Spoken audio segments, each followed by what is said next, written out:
Dans l'actualité de ce 20h, la délocalisation du siège du secrétariat général de la communauté économique des États de l'Afrique centrale pour le boulevard triomphal Omar Bongo. Eh bien, c'est donc désormais l'ancien siège de la BEAC qui va abriter dans les mois à venir la CEAC. Éric Hervé Moélé nous en parle dans un instant. Dans le journal également, cette question d'analyse, le fonctionnement d'un parti politique dépend-il de la pérennité de son fondateur? Pourquoi en effet la dislocation de certaines formations politiques au Gabon après la mort de leur leader? Esquisse de réponse avec Lardine Demamba dans ce journal. Et puis culture, la production du vin de Cannes, une activité qui reprend son cours au village d'Yenga. Certains artisans d'ailleurs s'en servent pour rentabiliser leur trousse. Eh bien, vous le verrez dans un reportage signé de Lariska Laure Mamengi. Voilà pour les titres. Bonsoir à tous et bienvenue dans ce journal.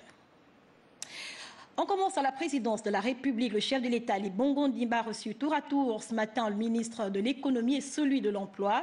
Les questions relatives à la réforme de la fonction publique et à l'équilibre budgétaire étaient au centre des échanges. On fait le point avec Priska Mouboula, Moupende, Igor Ivonza. L'efficacité de l'action gouvernementale justifie la régularité des rencontres entre la première autorité du pays et les membres du gouvernement.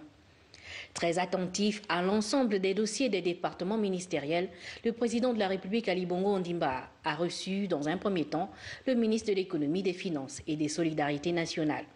Les questions relatives à l'équilibre des finances étaient au centre des échanges. Il y a quelque temps de cela, lors d'un conseil des ministres, le président de la République, chef de l'État, a validé un plan de retour à l'équilibre des finances publiques dans les 4 ans, d'ici 2023. Donc l'objet de la visite d'aujourd'hui, c'était donc de faire le point au chef de l'État pour savoir où est-ce que nous en sommes dans le processus de retour à l'équilibre des finances publiques. Donc c'était essentiellement ça. Nous lui avons indiqué ce que nous avons déjà fait, ce que nous comptons faire, les contacts que nous avons, les différentes opérations qui sont en cours d'être mises en place avec des réformes pour un retour à l'équilibre des finances publiques d'ici 2 ans, 3 ans. Avec le ministre en charge de la fonction publique, en seconde heure, les discussions ont porté, entre autres, sur les dossiers consécutifs à la réforme de la fonction publique et à l'employabilité des jeunes. Les réformes sur la fonction publique au niveau du recensement biométrique, au niveau de la réforme sur les textes de la fonction publique. Nous avons évoqué également la réforme sur le Code du travail qui doit garantir une meilleure employabilité des jeunes. Nous avons évoqué également d'autres sujets comme le prochain recensement biométrique qui va démarrer le 1er septembre. Et puis avec les instructions fermes sur la voie ou l'orientation à avoir sur ces réformes. L'importance des rencontres périodiques entre le chef de l'État et l'équipe gouvernementale réside en la capacité de mettre tout en œuvre pour la matérialisation des projets avec un impact positif sur les populations.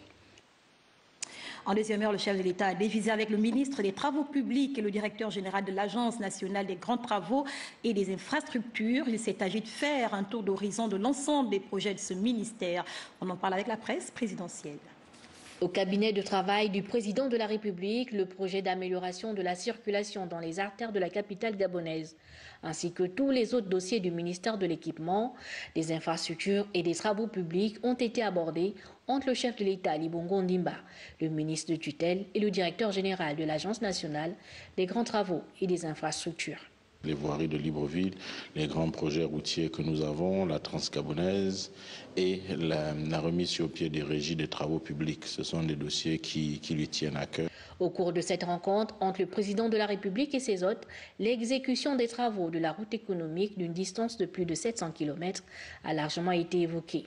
Le président de la République a demandé à ce que nous soyons pragmatiques. Donc l'idée, c'est d'aménager cette route, la route actuelle qui passe par Alembe, Mikoui, Carrefour, Leroy, Lastourville, Franceville, pour nous assurer que nous puissions la bitumer dans des délais très rapides, mais également régler la question de PK12, PK105. La transgabonaise qui reliera Libreville à Franceville impactera non seulement l'économie nationale, mais soulagera également les populations usagers de la route. Et comme annoncé en titre, le siège du secrétariat général de la communauté économique des États de l'Afrique centrale se délocalise sur le boulevard triomphal Omar Bongo. L'ancien siège de la Banque des États de l'Afrique centrale va désormais abriter dans les mois à venir la CEAC et la cérémonie de transfert officiel dans cet élément de Éric Hervé Moélé Francis Ifonda. Voici le futur siège de la Communauté économique des États de l'Afrique centrale, un don de l'État gabonais représentatif des missions de l'institution régionale en cours de mutation institutionnelle et organisationnelle. Son secrétaire général a témoigné sa gratitude aux autorités gabonaises. Une reconnaissance envers la République gabonaise de doter le secrétariat général de la CAC d'un siège. Le deuxième sentiment, la joie de voir notre institution disposer d'un siège digne qui permette d'assurer de bonnes conditions de travail à l'ensemble du personnel. Pour le ministre des Affaires étrangères Alain-Claude Bilé-Binzé, cette dotation de l'État gabonais à la CAC marque son attachement et sa détermination à conduire l'institution vers une intégration régionale aboutie. Au président de la République gabonaise, qui par cet acte d'une grande portée historique et symbolique replace la CEAC dans une trajectoire ambitieuse pour notre intégration régionale, qui traduit l'ancrage du Gabon aux idéaux portés par les pères fondateurs de notre communauté à travers le traité du 18 avril 1983. Il convient de souligner qu'en raison de l'exiguïté des locaux actuels, plusieurs organismes spécialisés sont dispersés dans la capitale. En attendant l'occupation des locaux, des travaux de réfection sont en cours. Rigobert Ikamboyan Deka, le ministre de la Communication et de l'économie numérique, était en visite ce matin à Action Gabon. Sur place, il a pu apprécier les équipements que dispose cette entreprise qui œuvre dans le déploiement de la fibre optique au Gabon. Claude Boussougou Matumbarisha Moubiwa. C'est une sortie de plus après celle effectuée récemment à Gabon Télécom. Le ministre de la Communication et de l'économie numérique arrive cette fois à la société Action Gabon. Ici, le membre du gouvernement a pu s'entretenir avec le directoire de la dite structure qui a pour mission d'opérer les infrastructures et accompagner le développement des services numériques, mais également assurer la qualité des services d'accès Internet. Il était question de présenter les infrastructures de l'État gabonais et de présenter un petit peu l'environnement de nos opérations, nos principaux fournisseurs d'accès Internet, de leur parler un petit peu de tous les services que nous leur offrons. À l'aide d'un vidéoprojecteur, différents projets de la délégation du service public ont été passés en revue. La carte du réseau d'exploitation et la salle de contrôle ont constitué une autre étape de cette visite. Rigobert Ikamboyan Deka a été édifié sur la gestion du câble sous-marin ACE. L'objectif que le gouvernement assigne à Action dans le cadre de la délégation des services publics, c'est l'application des instructions du président de la République, Ali Bongo Ondimba, de voir baisser les coûts des communications. Je suis satisfait de savoir qu'aujourd'hui, l'offre d'Action est en réduction de pratiquement 63%. La SPIN, Société de patrimoine des infrastructures numériques, contribue également dans la mise en œuvre de ces différentes infrastructures. Une visite de terrain qui intervient au lendemain de la rencontre entre le président de la République et le patron de la communication. Il s'agit ici d'accélérer les activités dans le domaine du numérique au Gabon avec pragmatisme, comme le veut le chef de l'État, Ali Bongo Ondimba. Et les images étaient signées bien sûr de Richard et Vindy.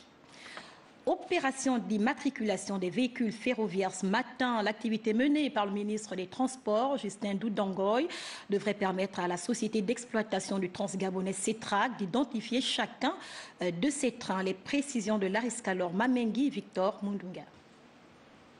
Chaque véhicule ferroviaire sera désormais identifié grâce à son immatriculation.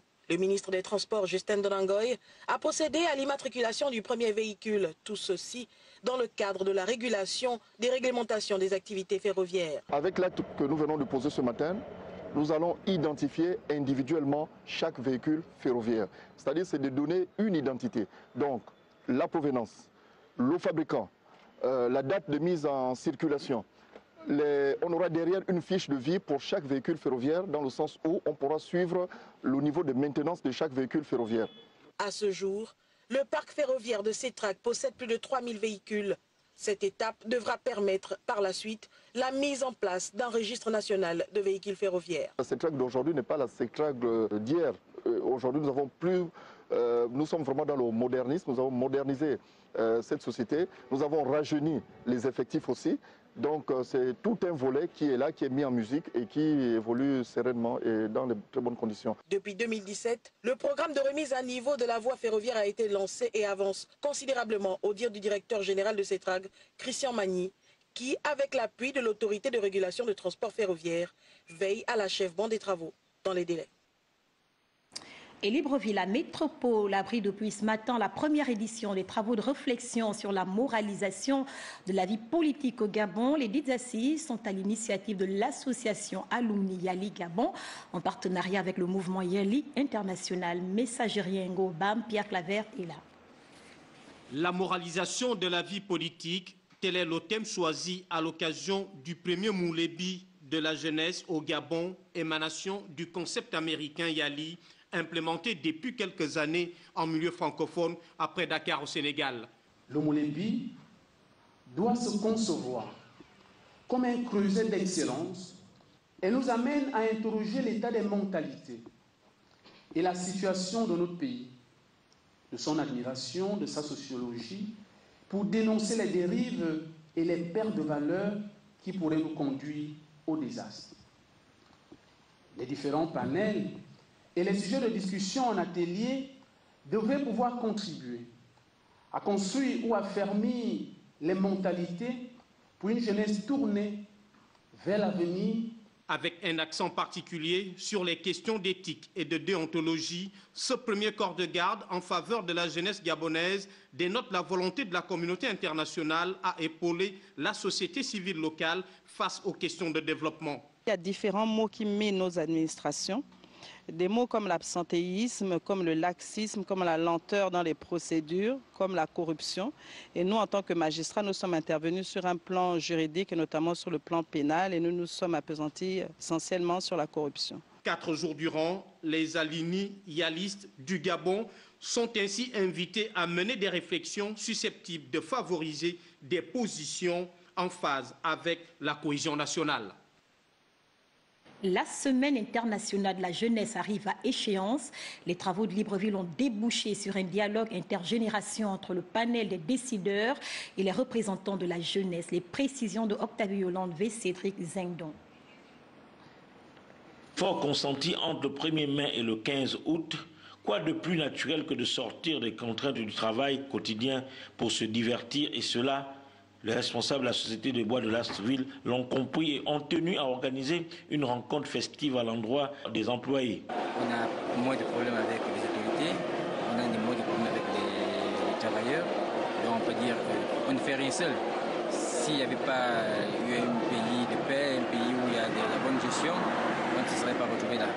Au menu de cette soirée, le tirage au sort d'une tombola ayant permis aux employés de gagner de nombreux lots, tels des ventilateurs, des écrans placements et des fers à repasser, d'où la satisfaction de certains d'entre eux. Déjà, il faut dire que c'est une première. Et là, nous tenons à saluer le directeur de site, M. Ziad, qui, depuis plus d'1 an, va de succès en succès. Précédant les festivités de l'indépendance, les prestations culturelles ont meublé la soirée riche en couleurs.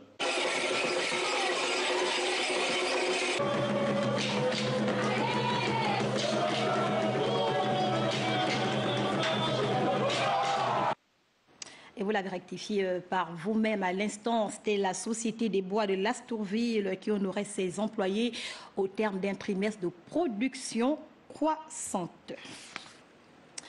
La commune de Mouila, dans la province de Langouni au sud du Gabon, devient au fil du temps l'épicentre des touristes et autres visiteurs de par les grandes réalisations entreprises par la municipalité. Eh bien, Andy Tongi et Michel John Boudéan se sont proposés nous dresser sa carte postale. Mouila, chef-lieu de la province de Langouni, est un point de passage majeur pour les voyages et le commerce. La commune possède des bâtiments qui rappellent la coloniale et bien d'autres édifices modernes. Pour l'édit de la ville de Mouila, l'objectif est de la rendre plus propre. Il faudra rendre notre ville comme à l'ancienne. Mouila était une ville plantée. Il y avait des arbres partout. Et nous voulons restituer cela Et ça me rappelle ma jeunesse. Je suis né ici, j'ai grandi ici et j'ai vu une belle ville où il y avait des fleurs partout lorsque moi je grandissais. Ça a été détruit et nous voulons rendre cela, nous voulons que notre ville soit fleurie.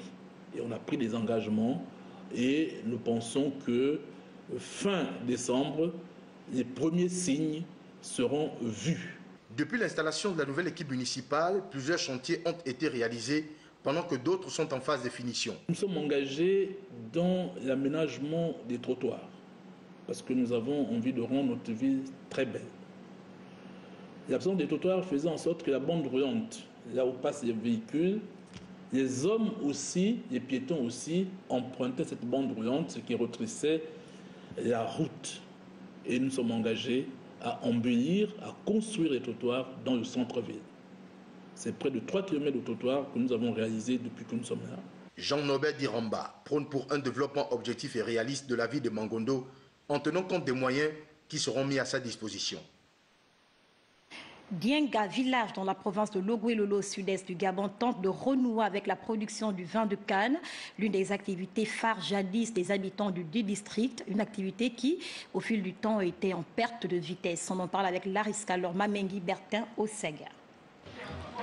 Le vin de Cannes, appelé communément Moussoungou, Malamba ou Moupento dans certaines régions, est très apprécié à Dienga dans le département de la Lombo-Bouenguidi.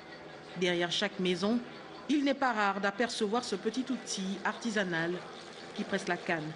Moi, je n'ai pas de travail, mais je vis par rapport à mes champs que j'ai fait. C'est ce que j'ai nourri mes enfants. Je les achète le cahier avec.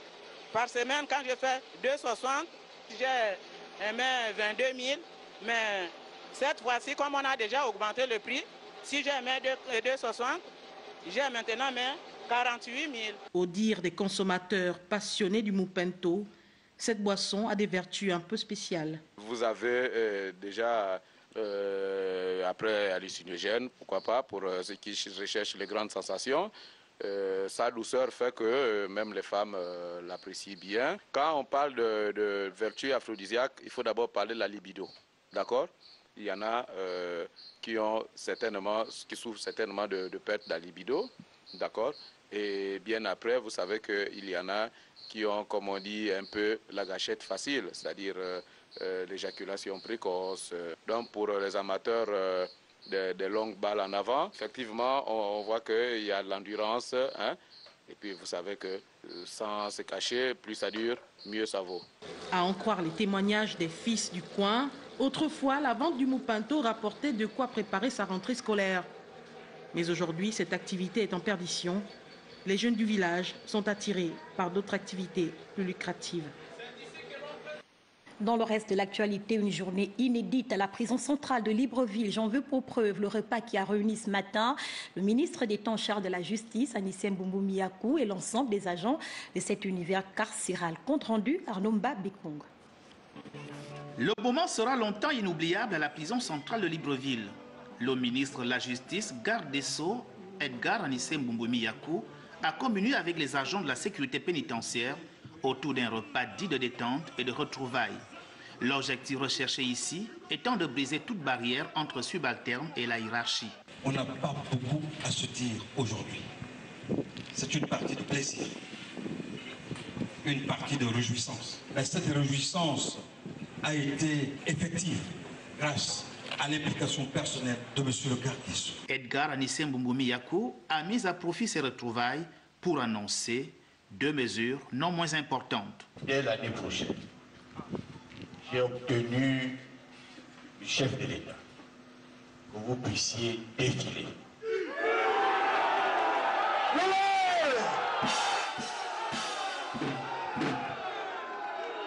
Toutes les dispositions ont été prises pour que la sécurité pénitentiaire ait une fanfare digne de ce nom. Le matériel a été acheté. Il est en cours, il va être livré dans quelques jours. Le ministre a par ailleurs exprimé son attachement à une sécurité pénitentiaire en or, conformément aux objectifs fixés par le chef suprême des armées. Des moments qui se terminent en apothéose.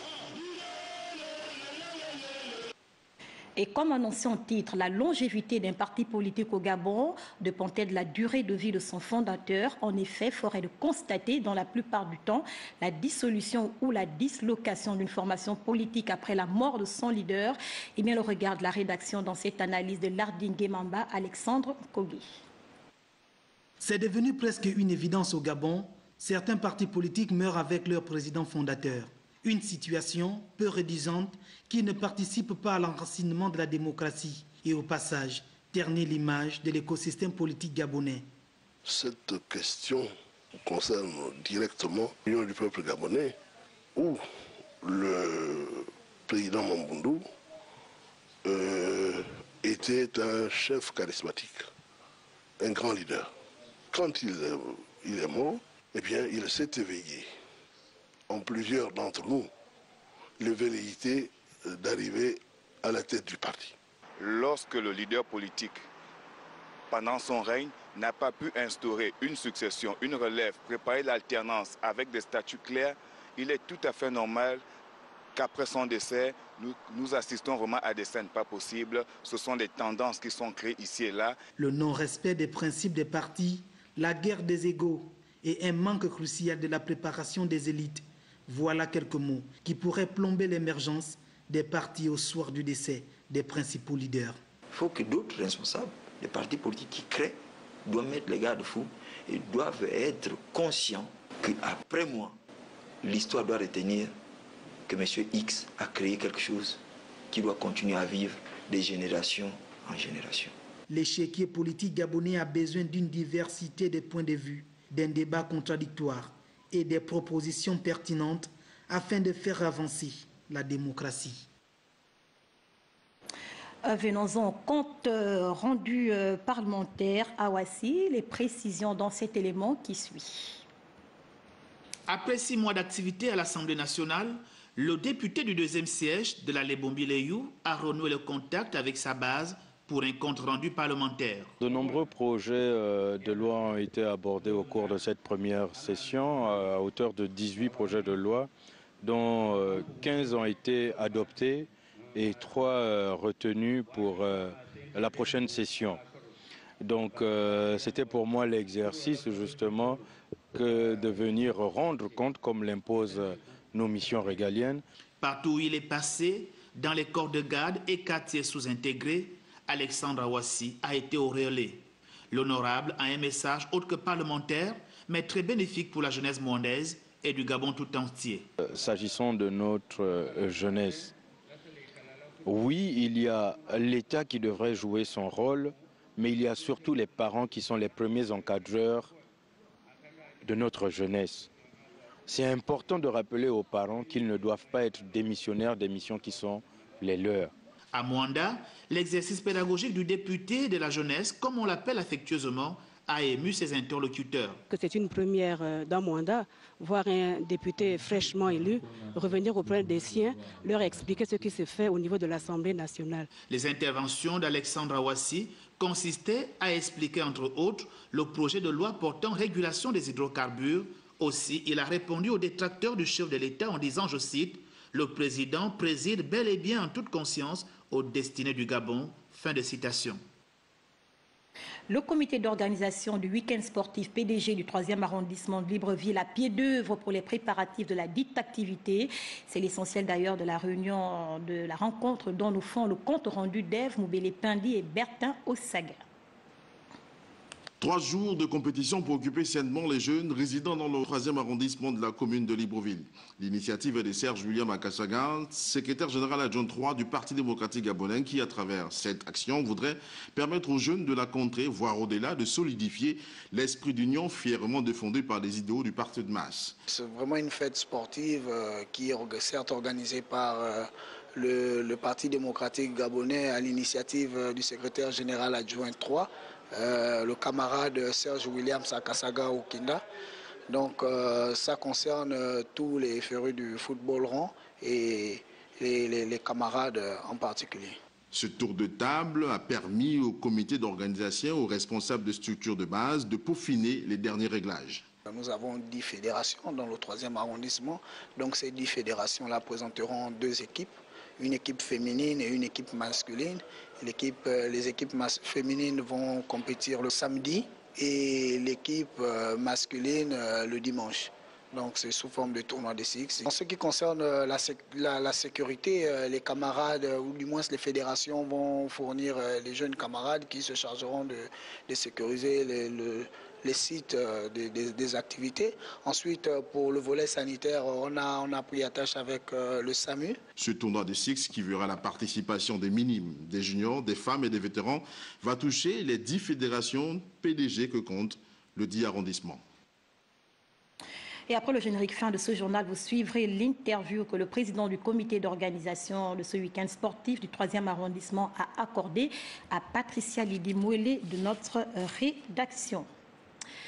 Avant de quitter Libreville pour aller jouer leur rencontre retour des Coupes africaines, CMS et AS Pélican ont livré un match amical au stade Idriss Ngari, 2 buts partout, c'est le score final. Les précisions de Charles Goula, Lucien Barraud-Manqué. Une répétition générale avant l'heure pour nos 2 ambassadeurs aux compétitions africaines. AS Pélican prend le contrôle de la première période en profitant de la fluidité du milieu de terrain de son adversaire. Le centre sportif récupère son milieu de terrain et retrouve donc son football constructif. 2 partout, c'est le score final. Une affaire finalement de nul entre Africains. Sorti de ce match, je crois qu'il y a un enseignement tiré. Les enfants, surtout la deuxième équipe, je l'ai vu un peu vraiment enthousiaste. Donc je crois que ça promet quand même les belles choses parce que toute la semaine on a travaillé dur. J'étais satisfait, surtout avant les changements, la première période, sur le plan tactique, notamment le repli tactique. Et comme je le dis, il faudrait qu'on aille là-bas pour marquer. Par conséquent, on doit prendre l'adversaire au haut, ne pas reculer. Et c'est ce que nous avons fait en première période. Nous avons récupéré au haut du ballon et nous avons pu marquer ce but-là. Les 2 formations se sont également préparées à une éventuelle séance de tir au but lors de leur rencontre retour.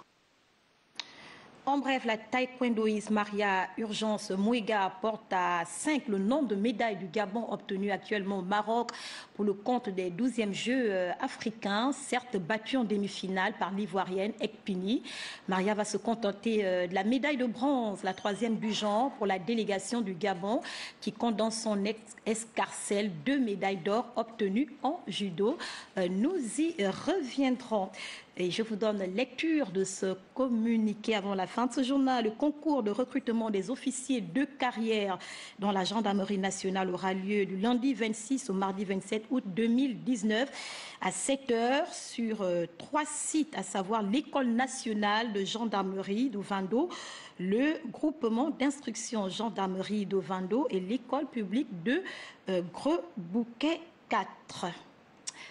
Et c'est la fin de ce journal. Nous vous remercions pour votre fidélité. Excellente soirée chez vous. À demain 20h.